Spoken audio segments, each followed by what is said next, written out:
ایک شخص مقروض ہو، اس کے ذمے لوگوں کے قرضے ہوں اور وہ 40 کی زیارت کے لیے جانا چاہے، تو اس سلسلے میں سوال ہوا ہے کیا مقروض شخص زیارت 40 کے لیے جا سکتا ہے؟ اس سلسلے میں جواب دیا فقہا نے کہ اگر قرضہ ادا کرنے کا وقت نہ پہنچا ہو، ابھی وقت ہو قرضے کی ادائیگی میں، یا پھر قرضے کا وقت آ چکا ہو لیکن قرض خواہ نے فرصت دی ہے اسے، وہ آ کر کہے کہ آپ جائیں زیارت واپسی پہ مجھے میرا قرضہ دے دیں، مثلا اسے فرصت دے، تو ان صورتوں میں وہ شخص زیارت پہ جا سکتا ہے، قرضہ ادا کیے بغیر زیارت پہ جا سکتا ہے۔ لیکن اگر قرضے کی ادائیگی کا وقت پہنچ چکا ہو اور وہ شخص قرضہ ادا کر سکتا ہو، اس کے بس میں ہو کہ قرضہ ادا کرے، اور مطالبہ بھی قرض خواہ کر رہا ہو کہ میرا قرضہ مجھے واپس کرے، ان صورتوں میں واجب ہے کہ پہلے قرضہ ادا کرے، سفر زیارت سے پہلے قرضے کو ادا کرے۔ اب اگر کوئی شخص مقروض ہو اور وہ کسی واجب کو ترک کرنے کے لیے سفر کرتا ہے، مثلا یہی قرضہ جس کی ادائیگی واجب ہو چکی ہے، قرضے کا وقت آ پہنچا ہے، قرض خواہ بھی مطالبہ کر رہا ہے اور یہ شخص بھی ادا کر سکتا ہے، ان 3 شرائط کے ساتھ قرضے کی ادائیگی واجب ہے، یہ شخص سفر کرتا ہے تاکہ قرض خواہ مجھ سے قرضے کا مطالبہ نہ کرے۔ اب ہمارے معاشرے میں آپ دیکھتے ہیں کہ کافی اشخاص ایسے ہیں کہ جو اپنے آپ کو چھپا لیتے ہیں، کہیں نہ کہیں یا سفر پہ چلے جاتے ہیں تاکہ قرضہ ادا نہ کریں، تو یہ ترک واجب ہے۔ اب اگر کوئی شخص ترک واجب کے لیے سفر کرتا ہے، مثلا قرضہ ادا نہ کرنے کے لیے سفر کرتا ہے، جس کی ادائیگی کا وقت پہنچا ہو، تو اس کی نماز قصر نہیں ہوتی، اس کی 4 رکعتی نمازیں 4 رکعتی ہی رہیں گی، چونکہ سفر معصیت ہے، لہذا اس کی نمازیں کامل ہیں۔ لیکن اگر ترک واجب کی نیت سے نہ ہو، ویسے سفر کرتا ہے اور اس سفر میں کوئی واجب ترک ہو جاتا ہے، تو پھر وہاں نمازیں قصر ہیں۔ اگر ترک واجب کی نیت سے سفر کرے تو پھر وہاں نماز قصر نہیں ہوتی۔ اب چاہے وہ زیارت 40 کا سفر ہو یا سیر و تفریح والا سفر، جو بھی سفر ہو، زیارت 40 والا سفر ایک مقدس سفر ہے، اس میں زیادہ احتیاط کرنی چاہیے۔ آپ ایک میعاد گاہ کی طرف جا رہے ہیں کہ وہ میعاد گاہ عاشقان اہل بیت ہیں، وہاں اہل بیت کے عشاق، محبین، اولیاء الہی، انبیاء، ان کی جگہ ہے، لہذا انسان یہاں سے پاک صاف ہو کر جائیں۔ 40 کی زیارت کے لیے آپ دیکھتے ہیں کہ دنیا کے گوشہ و کنار سے عشق و محبت سے سرشار لاکھوں زائرین نکل آتے ہیں، شہروں سے، گھروں سے، ملکوں سے، اور ان کا تعلق صرف مذہب حقہ جعفریہ سے نہیں ہے، مختلف مسالک اور مختلف مذاہب کے لوگ ہوتے ہیں، ہندو ہوتے ہیں، بورے ہوتے ہیں، مثلا یہودی ہوتے ہیں، عیسائی بھی ہوتے ہیں، کربلا میں جمع ہو جاتے ہیں، مختلف مسالک کے لوگ، اور مذاہب اسلامیہ سے تعلق رکھنے والے بھی وہاں پہ حاضر ہوتے ہیں، اور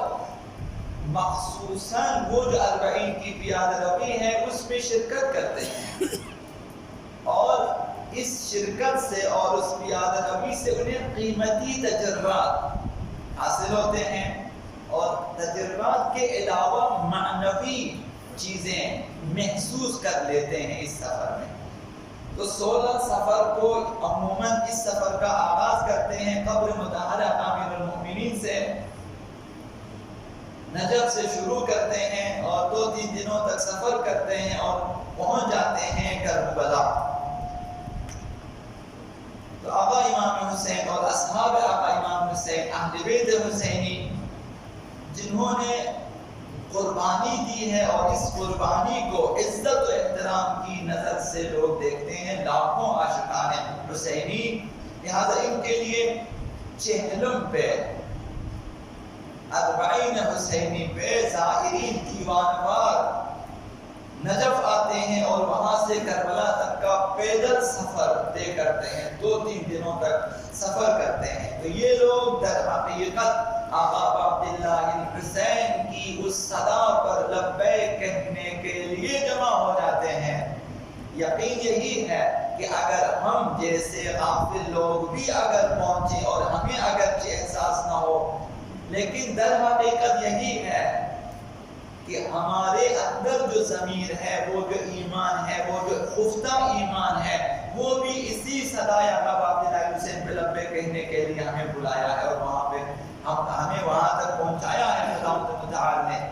تو وہاں وہ جو لاکھوں افراد، اب جن میں 2 یا 2.5 یا 3 کروڑ کے لگ بھگ افراد ہیں، صدائے لبیک یا حسین، یہ وہی صدائے حل من ناصر ینصرنا یا آقا عبداللہ حسین کا جواب دے رہے ہیں۔ تو سوچ سمجھ کر جواب دینا چاہیے۔ تو وہ مسلک عشاق ہے، وہ جائگاہ عاشقان اہل بیت ہیں،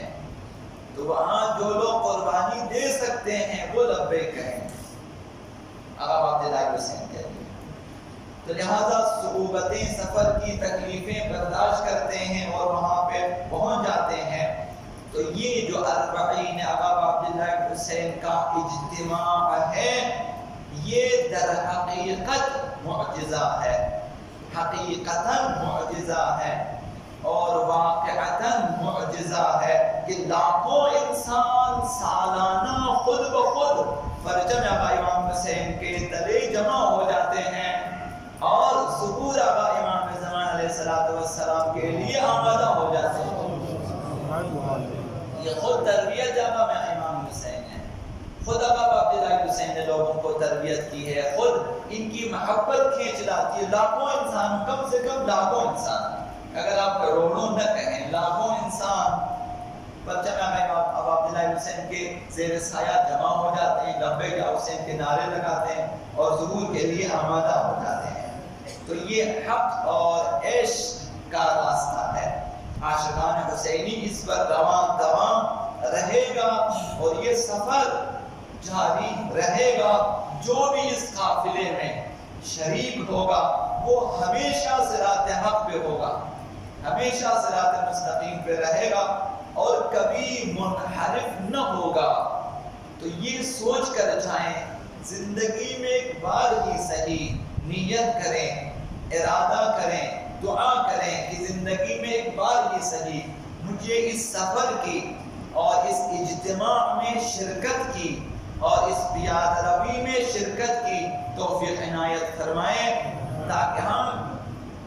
عاشقان آقا عبداللہ حسین کی اس قافلے میں شرکت کر سکیں اور نزدیک ترین جائگاہ آقا عبداللہ حسین کی قبر آقا امام حسین ہے، وہاں جا کے ایک بار ہی صحیح کہ ہم لبیک کہہ سکیں کہ ہم نے لبیک کہہ دیا تھا۔ آگے خداوند انشاءاللہ خود مدد فرمائے گا کہ ہم اس لبیک کے مطابق اپنی زندگی گزار سکیں۔ اللهم انا نسألك ونسلم عليك باسمك العظيم الاعظم العز الجل الاكرم يا الله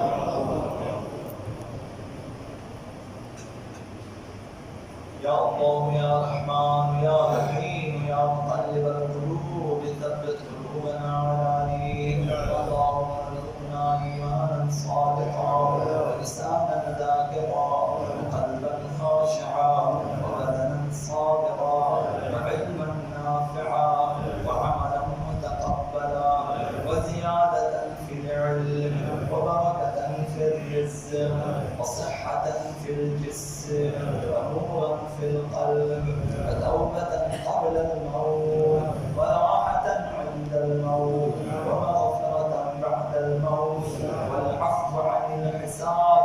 ونجاة من النار ودخولا